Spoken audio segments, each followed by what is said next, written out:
Subscribe and share my channel Sudarsana. శ్రీమాత్రే నమః. శ్రీ గురుభ్యో నమః. శ్రీమద్దేవి భాగవతము 9వ స్కందము. భగవతి దక్షిణ ప్రకటమగుట. ఆ దేవి ధ్యాన పూజా విధానములు, స్తోత్ర వర్ణన, చరిత్ర శ్రవణము, ఫలశ్రుతి. నారదుడు అడుగుతున్నాడు, మునీంద్ర, దక్షిణ లేని కర్మఫలమును ఎవరు అనుభవిస్తారు? దానికి తోడు యజ్ఞపురుషుడు భగవతి దక్షిణను ఏ విధముగా పూజించెను దానిని కూడా తెలుపుము. భగవంతుడగు నారాయణుడు చెప్తున్నాడు, మునీంద్ర, దక్షిణ లేని కర్మయందు ఫలితమే ఎట్లు కలుగును? ఫలమునసుగు యోగ్యత దక్షిణతో కూడిన కర్మయందే ఉండును. మునీంద్ర, దక్షిణ లేని కర్మఫలమును బలి భుజించును. పూర్వకాలమున భగవంతుడగు వామనుడు బలిచక్రవర్తికి ఆహారముగా దీనిని సమర్పించెను. నారద, శ్రోత్రియుడు కానివాడు శ్రద్ధాహీనుడగు వ్యక్తి ద్వారా శ్రాద్ధమున ఇవ్వబడిన వస్తువును బలిచక్రవర్తి భోజనముగా స్వీకరించును. శూద్రులతో సంబంధము పెట్టుకున్న బ్రాహ్మణుల పూజా ద్రవ్యములను, నిషిద్ధులు ఆచారహీనులైన బ్రాహ్మణుల ద్వారా చేయబడిన పూజలు, గురువు యందు భక్తి లేని పురుషుల కర్మ, ఇవి అన్నీ బలికి ఆహారమగును. ఇందులో ఏ సంశయమును లేదు. మునీంద్ర, భగవతి దక్షిణ యొక్క ధ్యాన స్తోత్ర పూజా విధాన క్రమము కణ్వశాఖయందు వర్ణించబడింది. దానినంతయును నీకు తెలిపెదను వినుము. పూర్వకాలమున కర్మఫలమును భగవతి దక్షిణ ప్రసాదించుచుండెను. ఆమె యజ్ఞపురుషుని భర్తగా పొందెను. ఆమె సుందర రూపమును చూచి యజ్ఞపురుషుడు మోహితుడయ్యను. అట్టి స్థితిలో ఆ స్వామి దేవిని స్తుతించెను. యజ్ఞపురుషుడు చెప్తున్నాడు, సౌభాగ్యవతి, నీవు పూర్వకాలమున గోలోకమునందు ఒక గోపికవు. గోపికలలో నీకు ప్రముఖ స్థానం ఉండేది. నీవు రాధతో సమానమైన దానవు.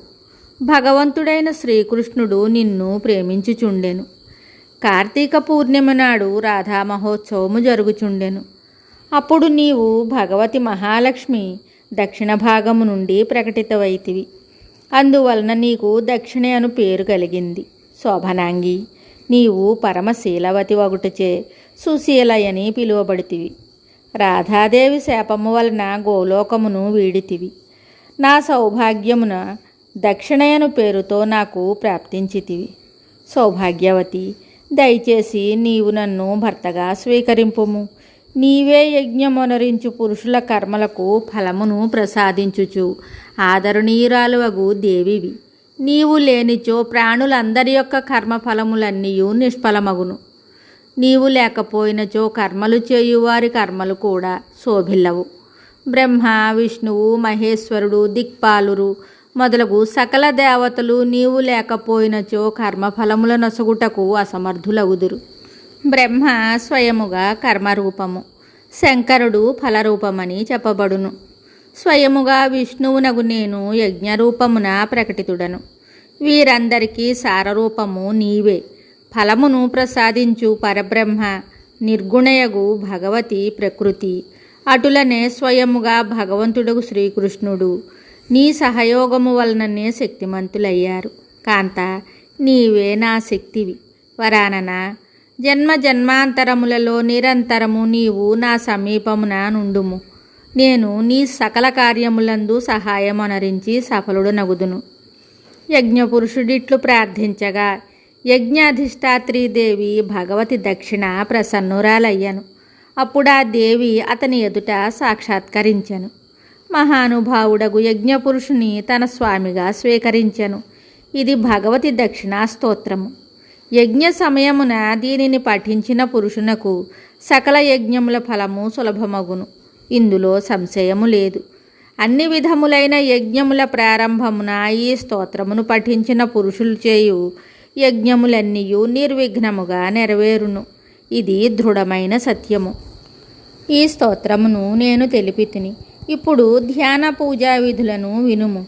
విద్వాంసుడైన పురుషుడు సాలగ్రామమునందు లేక కలశమునందు భగవతి దక్షిణను ఆవాహనము చేసి పూజించవలెను. ధ్యానము ఇట్లు చేయవలెను. భగవతి లక్ష్మి దక్షిణ భుజము నుండి ప్రకటిత అయిన కారణమున ఈ దేవి దక్షిణయను పేరుతో ఖ్యాతి వహించినది. ఈ దేవి సాక్షాత్తు లక్ష్మీదేవి యొక్క ఒక కళ. సమస్త యజ్ఞయాగాది కర్మలయందు ఆ కర్మల ఫలితమును ప్రసాదించుట ఈమె సహజ గుణము. ఈమె భగవంతుడైన విష్ణువునకు శక్తి స్వరూప. అందరూ ఈ దేవికి నమస్కరించెదరు. అట్టి శుభ, శుద్ధిగా, శుద్ధిరూప, సుశీల నామములతో ప్రసిద్ధి పొందిన భగవతి దక్షిణను నేను ఉపాసించెదను. నారద, ఈ మంత్రముతో ధ్యానము చేసి మూలమంత్రముతో వరదాయినియగు దేవిని పూజించవలెను. అర్ఘ్యపాద్యాదులన్నీయును ఈ వేదోక్త మంత్రముతో సమర్పించవలెను. ఓం శ్రీం క్లీం హ్రీం దక్షిణాయై స్వాహ అనున్నది మంత్రము. సమస్తముచే పూజింపబడు ఈ భగవతి దక్షిణను సజ్జనులు భక్తితో ఉత్తమ విధానముతో అర్చన చేయవలెను. బ్రాహ్మణోత్తమ, భగవతి దక్షిణ యొక్క ఉపాఖ్యానమును తెలిపితిని. ఈ ఉపాఖ్యానము సుఖమునొసగును, ప్రీతిని, సకల కర్మల ఫలమును ప్రసాదించును. ఈ భూమండలమున భారతదేశమునందలి ఏ పురుషుడైనను దక్షిణాదేవి యొక్క ఈ చరిత్రను సావధానుడై వినినచో అతని కర్మ ఏదియును అసంపూర్ణముగా నుండదు. పుత్రహీనుడగు పురుషుడు గుణవంతుడైన కుమారుని పొందు భాగ్యమును కలిగి ఉండును. భార్య లేని వానికి పరమ సౌశీల్యవతి సుందరమైన పత్ని సులభముగా లభించును. దానికి తోడు అతని ఇల్లు కులీన పుత్రవధువుతో సంపన్నమగును. పుత్రుని కనుట, వినయము, మధుర భాషణము, పాతివ్రత్యము, పరిశుద్ధ ఆచరణము, ఈ సద్గుణములన్నీ పుత్రవధువునందు ఉండును. విద్యాహీనుడు విద్యావంతుడగును, దరిద్రుడు ధనాఢ్యుడగును, భూమిహీనుడు భూస్వామి అగును. ప్రజాహీనుడు శ్రవణుని ప్రభావమున ప్రజావంతుడగును.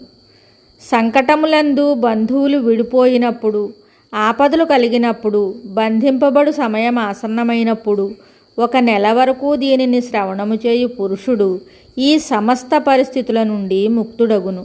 ఇందు ఏ సందేహము లేదు. శుభం. Subscribe and share my channel Sudarsana.